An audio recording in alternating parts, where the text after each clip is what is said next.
Baru-baru ini aku kembali ke kampung halaman karena libur kuliah yang panjang. Setelah beberapa bulan sibuk dengan tugas dan ujian, rasanya menyenangkan bisa kembali ke tempat di mana aku dibesarkan. Desa tempat aku tumbuh ini terletak jauh dari keramaian kota, dikelilingi oleh hutan lebat dan pegunungan yang menjulang tinggi. Setiap kali aku pulang, perasaan nostalgia selalu membanjiri pikiranku. Jalanan kecil yang berkelok, rumah-rumah tua dengan atap genteng merah, dan suara burung yang berkicau riang di pagi hari, semuanya mengingatkanku pada masa kecilku yang penuh kenangan. Meski desa ini selalu terasa tenang dan damai, ada sesuatu yang selalu membuatku penasaran. Hutan yang terletak di pinggiran desa. Hutan itu sudah terkenal di kalangan penduduk lokal karena keindahannya, tapi juga karena aura misterius yang selalu menyelimutinya. Sejak kecil, aku sering mendengar cerita-cerita menyeramkan tentang hutan ini dari kakekku. Katanya, ada bagian dari hutan yang tak pernah dijamah oleh manusia, tempat di mana waktu seolah berhenti, dan siapapun yang masuk terlalu dalam mungkin tak akan pernah kembali. Cerita-cerita ini selalu menghantuiku, tapi sekaligus memicu rasa penasaranku. Aku selalu suka petualangan, dan hutan ini sudah lama menarik perhatianku. Namun, karena kesibukan kuliah dan jarangnya aku pulang ke desa, aku belum pernah benar-benar menjelajahi bagian dalam hutan ini. Liburan kali ini sepertinya adalah waktu yang tepat untuk melakukan itu. Aku berencana untuk menjelajah lebih jauh, mencari tahu apakah ada kebenaran di balik cerita-cerita itu, atau hanya mitos belaka. Selama beberapa hari pertama liburanku, aku menghabiskan waktu bersama keluarga dan teman-teman lama. Kami berkumpul di rumah kakekku, makan bersama, dan berbagi cerita. Kakekku, yang kini sudah berusia lanjut, tetap menjadi pusat perhatian. Meski usianya sudah sangat tua, ingatannya masih tajam, dan ia masih suka menceritakan kisah-kisah masa lalu yang selalu menarik untuk didengarkan. Suatu malam, saat kami duduk bersama di ruang tamu yang hangat, aku memutuskan untuk menanyakan lebih lanjut tentang hutan itu kepada kakekku. Aku ingin tahu lebih banyak tentang kisah-kisah yang pernah ia ceritakan padaku ketika aku masih kecil. Kek, waktu kecil dulu kakek sering cerita tentang hutan di ujung desa. Apa itu benar ada? Tanyaku sambil menyeruput teh hangat. Kakek menatapku dengan mata yang tajam, tapi ada bayangan ketakutan di dalamnya. Hutan itu memang ada, nak, jawabnya pelan. Tapi bukan tempat yang baik untuk dijelajahi. Ada banyak hal di sana yang lebih baik dibiarkan saja. Apa maksud kakek? Tanyaku penasaran. Ada bagian dari hutan yang gelap, tempat di mana manusia tidak seharusnya berada. Orang-orang di desa ini tahu, tapi jarang yang berani bicara. Banyak yang hilang di sana, Arif. Mereka yang mencoba masuk terlalu dalam, seringkali tidak pernah kembali. Kata-kata kakek membuat bulu kuduku merinding. Tapi aku tidak bisa mengabaikan rasa penasaran yang semakin besar di dalam diriku. Aku ingin tahu apa yang sebenarnya ada di dalam hutan itu. Apakah benar ada sesuatu yang menakutkan? Atau hanya cerita lama yang dibesar-besarkan? Malam itu, aku memutuskan bahwa aku akan menjelajah hutan itu sendiri. Aku tahu bahwa aku harus berhati-hati, tapi rasa penasaranku terlalu besar untuk diabaikan. Aku mempersiapkan diriku dengan baik, memastikan bahwa aku membawa semua peralatan yang diperlukan. Selain itu, aku juga memastikan bahwa aku sudah cukup tahu tentang jalur pendakian dan kondisi medan di sekitar hutan tersebut. Pada hari ketiga liburanku, aku memutuskan untuk memulai petualangan yang sudah lama kutunggu-tunggu. Aku bangun pagi-pagi sekali, bahkan sebelum matahari terbit. Langit masih gelap, dan hanya ada sedikit cahaya bulan yang menerangi jalan setapak di depan rumah. Setelah sarapan sederhana, aku mengenakan jaket hangat, memasukkan beberapa peralatan penting ke dalam ransel, termasuk peta, kompas, senter, makanan ringan, dan sebotol air. Saat aku melangkah keluar dari rumah, udara pagi yang sejuk menyentuh wajahku, membuatku merasa segar dan penuh energi. Desa masih tertidur. Hanya suara angin yang sesekali terdengar, menggoyangkan dedaunan di pepohonan. Aku berjalan menyusuri jalan setapak menuju hutan dengan langkah yang ringan, merasakan kebebasan yang jarang kurasakan di kota. Begitu aku tiba di tepi hutan, Perasaan yang berbeda mulai menyelimuti diriku. Hutan itu terlihat lebih gelap dan lebih lebat dari yang aku bayangkan. Pohon-pohon tinggi menjulang ke langit, dengan cabang-cabang yang menyilang di atas kepala, menciptakan bayangan-bayangan aneh di tanah. Tapi, aku tetap melangkah maju, didorong oleh rasa ingin tahu yang kuat. Aku mengikuti jalan setapak yang sudah biasa digunakan oleh penduduk lokal untuk mencari kayu bakar atau sekadar berjalan-jalan. Jalan ini cukup jelas dan mudah diikuti, dengan bebatuan kecil yang tersebar di sepanjang jalur. Namun, semakin jauh aku berjalan, semakin sunyi hutan ini terasa. Suara burung-burung dan serangga yang biasanya meramaikan pagi hari mulai hilang, digantikan oleh keheningan yang nyaris memekakan telinga. Setelah beberapa jam berjalan, aku menyadari bahwa aku sudah cukup jauh dari jalan setapak utama. Disinilah hutan terasa lebih liar dan tak terjamah.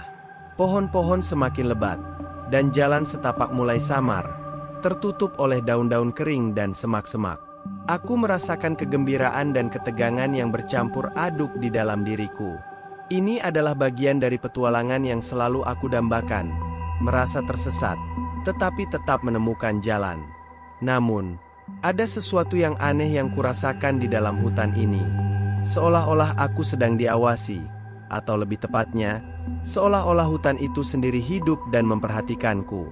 Aku mencoba mengabaikan perasaan itu dan terus melangkah, berharap bisa menemukan sesuatu yang menarik. Saat aku melangkah semakin jauh ke dalam hutan, aku mulai merasakan bahwa aku telah meninggalkan dunia yang biasa ku kenal. Pohon-pohon di sekitarku tampak lebih tua, dengan akar-akar yang mencuat dari tanah seperti ular besar. Udara menjadi lebih lembab, dan sinar matahari sulit menembus kanopi hutan yang lebat. Aku berjalan perlahan, mengamati sekeliling dengan seksama. Tiba-tiba, aku melihat sesuatu di kejauhan yang membuatku berhenti. Di tengah hutan yang begitu lebat dan gelap, ada sebuah bangunan tua yang tampak seperti rumah. Aku mengerutkan kening, merasa heran mengapa ada rumah di tempat seperti ini. Rumah itu terlihat sangat tua dan ditinggalkan, dengan atap yang sebagian besar sudah runtuh dan dinding-dinding yang tertutup lumut dan tanaman liar. Aku memutuskan untuk mendekati rumah itu. Ada perasaan aneh yang kurasakan ketika aku berdiri di depan pintu kayu tua yang hampir hancur. Seolah-olah, meskipun rumah ini tampak kosong, ada sesuatu yang hidup di dalamnya. Aku merasa ragu untuk masuk, tapi rasa penasaranku mengalahkan rasa takutku. Aku membuka pintu perlahan, dan suara derit kayu yang berusia tua terdengar menembus kesunyian hutan. Di dalam, ruangan pertama yang kumasuki adalah ruang tamu yang luas, namun semuanya berantakan. Perabotan tua yang sebagian besar sudah hancur tersebar di mana-mana, dan debu tebal menutupi semua permukaan. Bau lembab yang menyengat memenuhi udara, membuatku merasa sedikit pusing. Saat aku melangkah lebih dalam, ada perasaan yang semakin kuat bahwa aku tidak sendirian di sini. Aku berusaha tetap tenang, tapi hatiku berdebar kencang. Saat itulah aku melihat sesuatu yang membuatku terdiam. Di sudut ruangan, ada seorang pria duduk di kursi tua. Wajahnya tertutup bayangan, tapi aku bisa melihat matanya yang tampak menatap lurus ke arahku. Jantungku hampir berhenti berdetak. Bagaimana mungkin ada seseorang di sini? Dan mengapa aku tidak menyadarinya sejak awal? Selamat datang, katanya dengan suara yang dalam dan serak, seolah-olah suaranya sudah lama tidak digunakan. Aku terdiam, tidak tahu harus berkata apa. Ada sesuatu tentang pria ini yang membuatku merasa sangat tidak nyaman, tapi aku tidak bisa memutuskan apakah itu rasa takut atau hanya kejutan. Aku adalah penjaga hutan ini, lanjutnya setelah beberapa saat. Sudah lama sekali tidak ada yang berani masuk sejauh ini. Aku menelan ludah, berusaha meredakan kegelisahan yang mulai merayap dalam diriku. Penjaga hutan? Tanyaku dengan suara yang terdengar lebih lemah dari yang aku harapkan. Ya, jawabnya singkat. Ini adalah rumahku. Aku mengamati pria itu dengan lebih seksama. Pakaian yang dikenakannya terlihat usang, seperti pakaian dari zaman dulu, dan kulitnya tampak pucat, seolah-olah dia sudah lama tidak melihat sinar matahari. Ada sesuatu yang aneh tentang dirinya, tapi aku tidak bisa mengartikannya. Mata itu tampak seperti memandang jauh ke dalam jiwaku, dan semakin lama aku menatapnya, semakin aku merasa tidak nyaman. Aku berusaha mengumpulkan keberanian untuk berbicara lagi. Kenapa rumah ini ada di tengah hutan? Aku tidak pernah mendengar tentang tempat ini sebelumnya. Pria itu tersenyum tipis, tapi senyum itu tidak memberikan kehangatan atau ketenangan. Rumah ini sudah ada di sini jauh sebelum desa di kaki bukit itu dibangun. Tidak banyak yang tahu tentang keberadaannya, dan mereka yang tahu biasanya lebih memilih untuk melupakan. Aku merasakan ketegangan dalam suaranya, seolah-olah ada sesuatu yang disembunyikan di balik kata-katanya. Apa maksudmu? Mengapa mereka memilih untuk melupakan? Karena hutan ini, dan apa yang ada di dalamnya, tidak untuk semua orang, jawabnya singkat. Ada banyak rahasia yang tersembunyi di sini, dan tidak semua rahasia itu ingin ditemukan. Aku merasa semakin cemas dengan setiap kata yang dia ucapkan.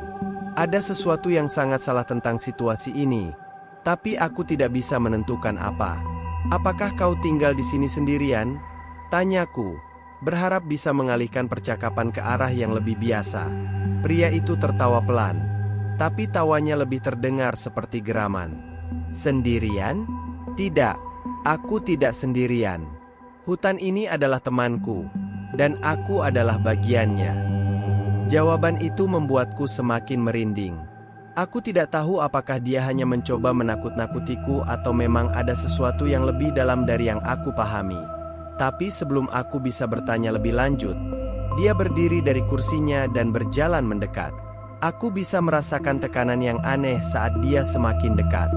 Seolah-olah keberadaannya memenuhi ruangan ini dengan sesuatu yang gelap dan berat.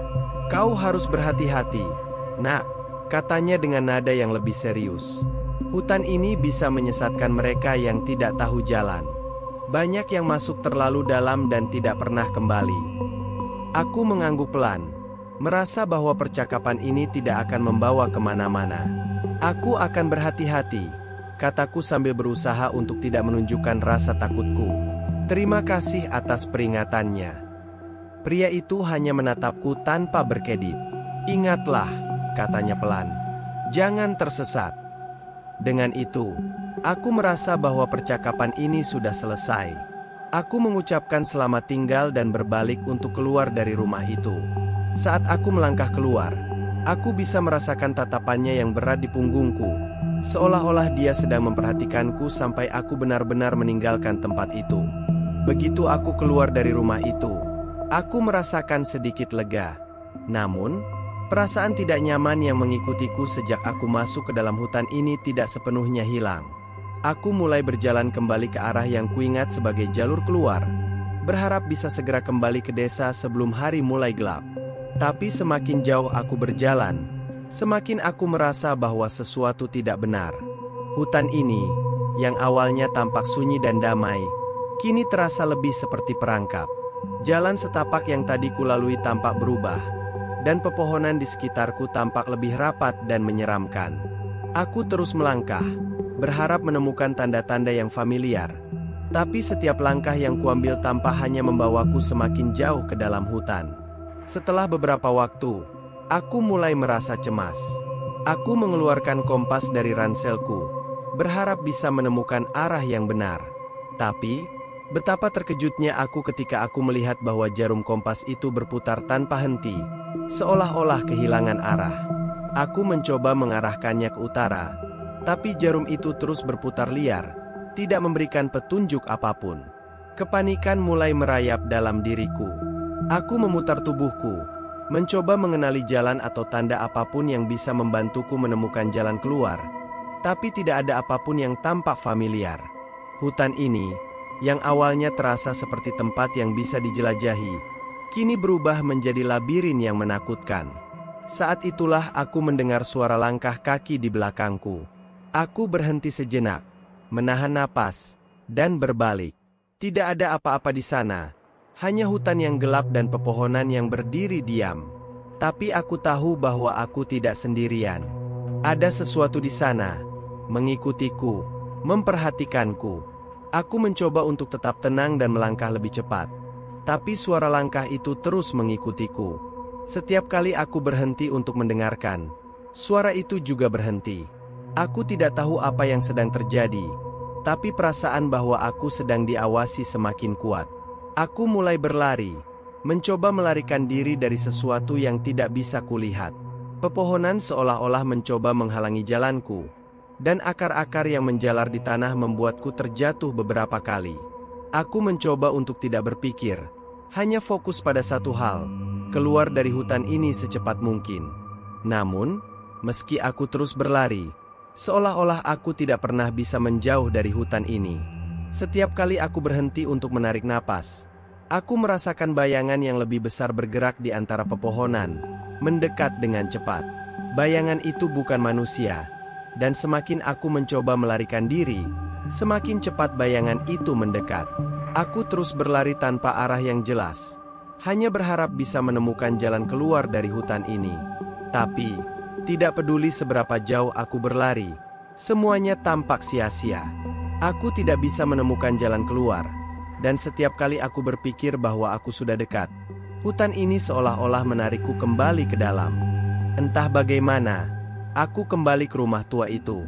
Nafasku tersengal-sengal, keringat dingin membasahi wajahku, dan aku merasa bahwa aku berada di ambang keputusasaan. Di depanku, pintu kayu itu terbuka lebar, seolah-olah menantangku untuk masuk lagi.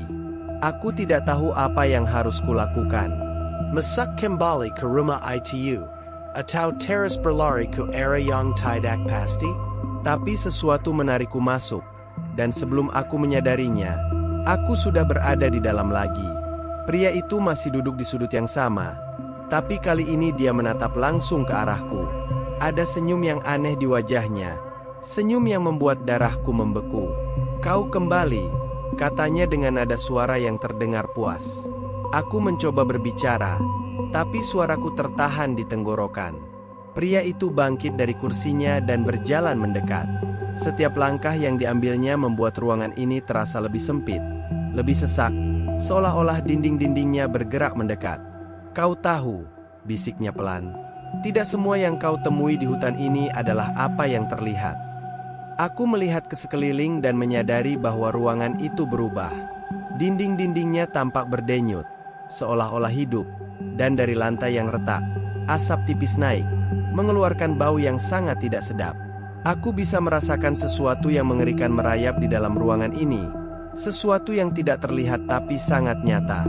Pria itu kini berdiri sangat dekat denganku, dan aku bisa merasakan napasnya yang dingin di wajahku.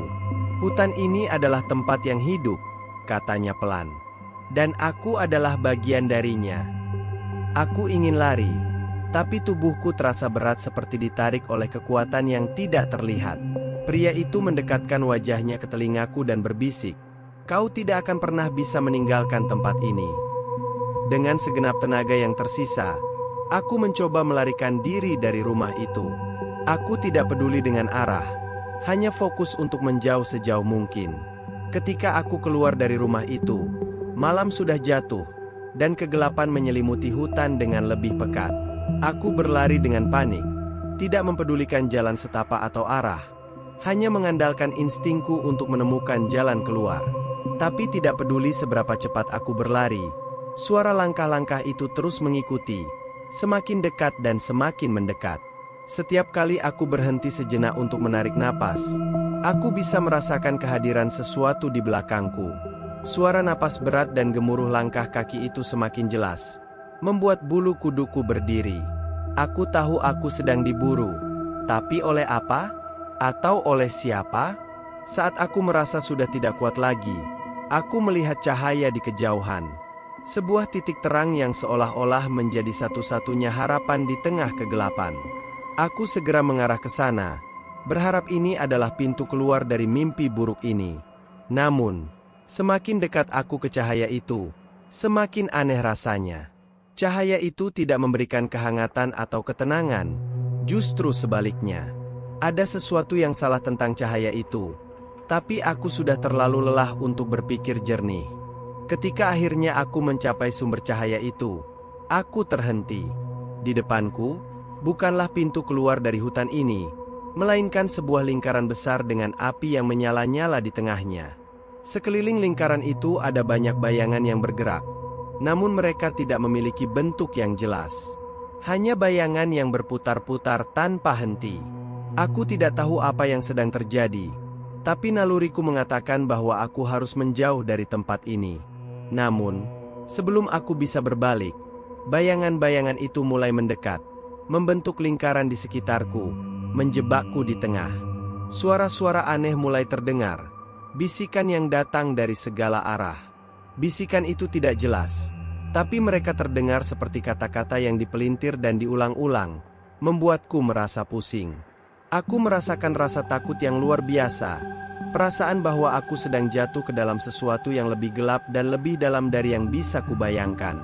Aku mencoba melawan, berteriak, tapi suaraku tenggelam di antara bisikan-bisikan itu. Aku merasa bahwa aku sedang ditarik ke dalam kegelapan yang tak berujung, sebuah jurang yang tidak memiliki dasar.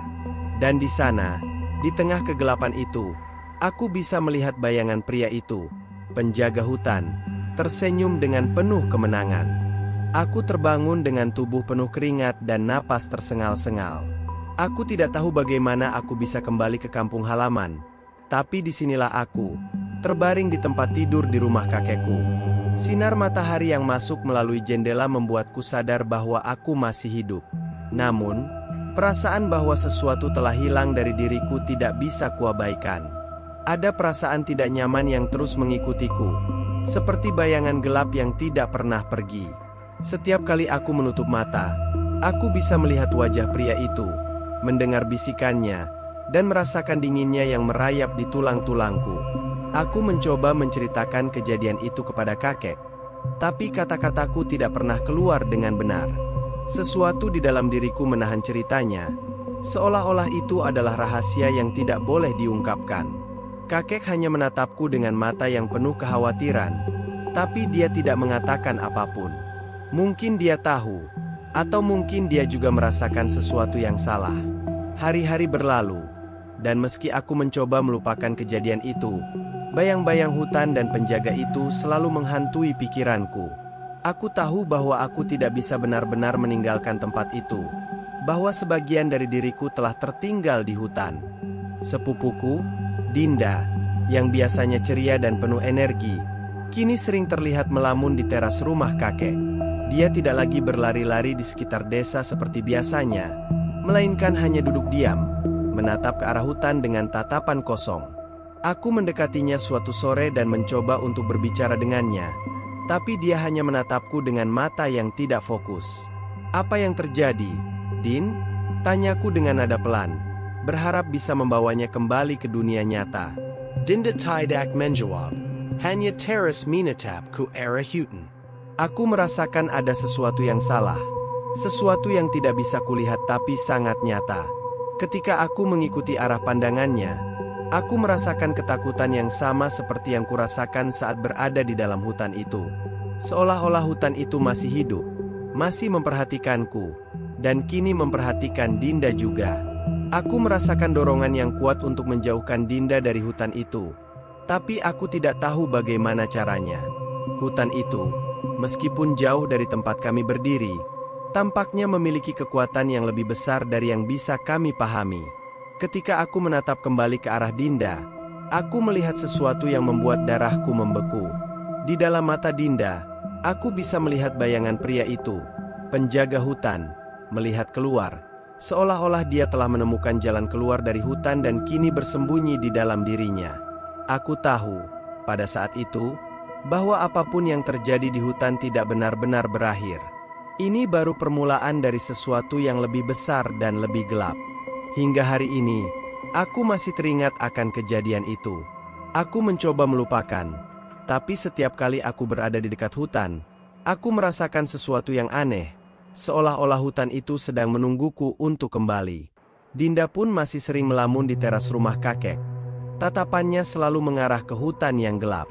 Kadang-kadang, aku bertanya-tanya apakah aku seharusnya tidak pernah masuk hutan itu. Apakah aku seharusnya mendengarkan peringatan kakek? Tapi kini, sudah terlambat untuk menyesal. Aku sudah melihat apa yang tidak seharusnya kulihat. Dan aku tahu bahwa sebagian dari diriku akan selalu terhubung dengan hutan itu, entah bagaimana caranya.